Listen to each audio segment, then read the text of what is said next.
So we've driven the new Land Cruiser off-road. We've outlined all of its beefy specifications, and we've been impressed with how this performs off-road.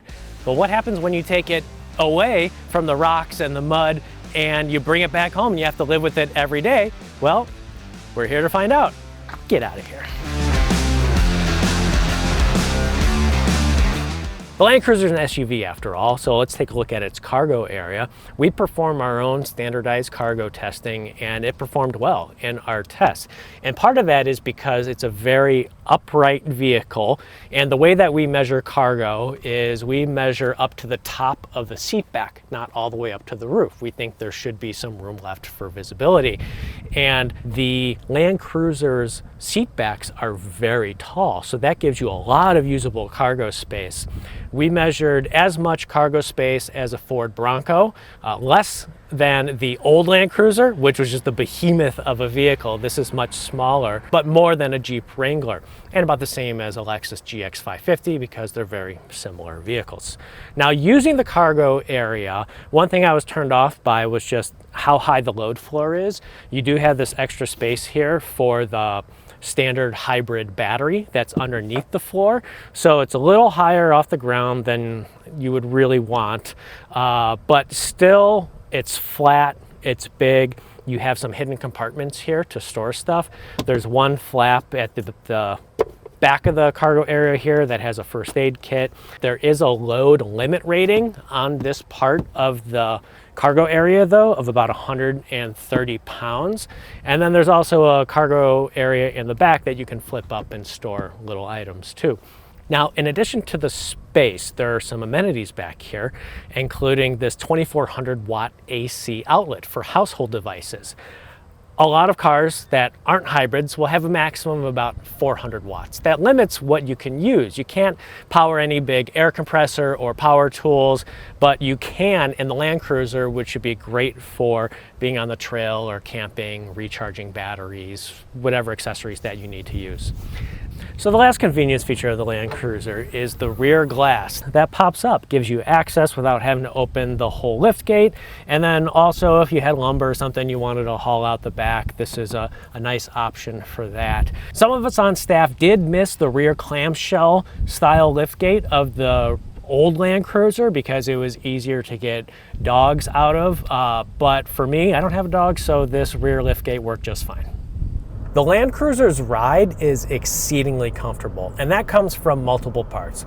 The first part, I will say, is suspension tuning, and the wheel and tire package absorb big bumps without upsetting the cabin. So you will hit some road imperfections or some rough roads, and you will not be disturbed driving the car. Also, road noise doesn't really intrude into the cabin. There's this refinement in how it drives that is not how it looks. So you look at it and you think, oh, it's an old looking vehicle, it's a nostalgic off-roader, it's gonna drive rough and be loud. Not at all. This is so much different than driving a Jeep Wrangler. More along the lines of Bronco, but even more refined than Bronco. Granted, the doors and roof do not come off of this, so that is of course a reason that this might feel so solid and refined compared to those. But even compared to the Lexus GX 550, the 18-inch wheels and tall sidewall tires do a very good job of reducing those impacts versus the GX 550, like the premium plus versions with its larger wheels and narrow sidewall tires. Now, the second part of the comfort equation in the Land Cruiser are the seats. And the seats just hit in all the right places for my body type.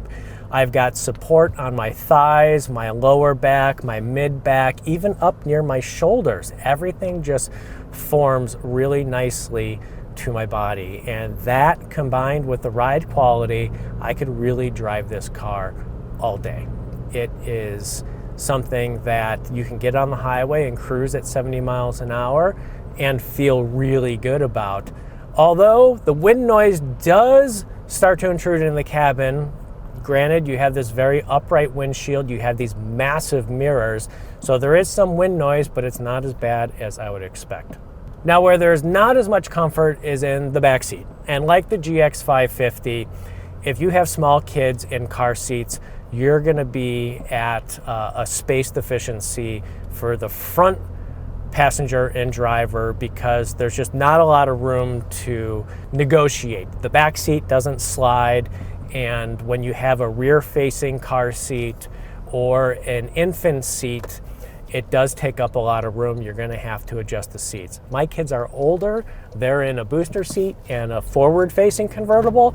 I didn't have as much of a problem, but this might be a car that's best if you have older kids, because also the rear doors don't really open to 90 degrees, actually not even close to 90 degrees. They open enough to get in and out, but it's a very narrow passage into the seat. And if you have to put something big in there, like a car seat, there's just not a whole lot of room. So let's talk fuel economy. Now, the turbocharged 4-cylinder and hybrid system is standard on the Land Cruiser, and its fuel economy ratings are 22 miles per gallon in the city, 25 miles per gallon on the highway, and 23 miles per gallon combined. Over 260 miles, we've been averaging 20.7 miles per gallon according to the trip computer, but also this wasn't a fuel economy test. We're driving for evaluation, and so we've been romping on it quite a bit to get a feel for the power and performance, which is quite good in this big vehicle. You feel a lot of acceleration around town, where the electric assist is really helpful at getting you up to speed. And its fuel economy is good compared with other off-road competitors, especially compared to the GX550, which has that twin turbocharged V6, because it is getting teens for fuel economy. But the thing that you have to note is that the sucker takes premium, and it's not just a recommended for maximum performance in fuel economy. It is use premium or you will experience engine knocking, which could lead to engine failure, according to the owner's manual. Now, if you fill up with 87, are the pistons going to shoot through the cylinder head? No, but it's best to use the recommended fuel, which in the Land Cruiser is premium 91 octane or above. You know what? I didn't expect the Land Cruiser to be as enjoyable to drive as it was. To be honest, I could leave most nostalgic themed off-roaders. Most of them I just don't find enjoyable to drive or live with every day for its actual off-road capability that I won't really experience. Wrangler, Bronco, you name it. Land Cruiser's different. The Land Cruiser drives more sophisticated and refined than those vehicles, and I really could live with this every day as your daily driver. But we got to talk about its price, because at an as-tested $60,000, which is the base model with just a couple of options, you're looking at something that's $60,000 but has the interior quality of a car half its price. You don't get the feeling while sitting in the driver's seat that you're driving a $60,000 SUV.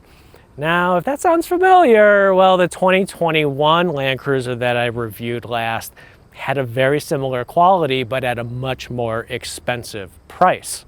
And when you're looking at the Wrangler or the Bronco, the other nostalgic off-roaders, the Land Cruiser's listing price in Cars.com's national inventory is $10,000 more than a Bronco and $13,000 more than a Wrangler. So if that price is a deal breaker, and I wouldn't be surprised to hear that, what you might want to do is just wait, but not for the Land Cruiser. There's going to be a Toyota 4Runner coming out that could be very similar to this, but at a more affordable price.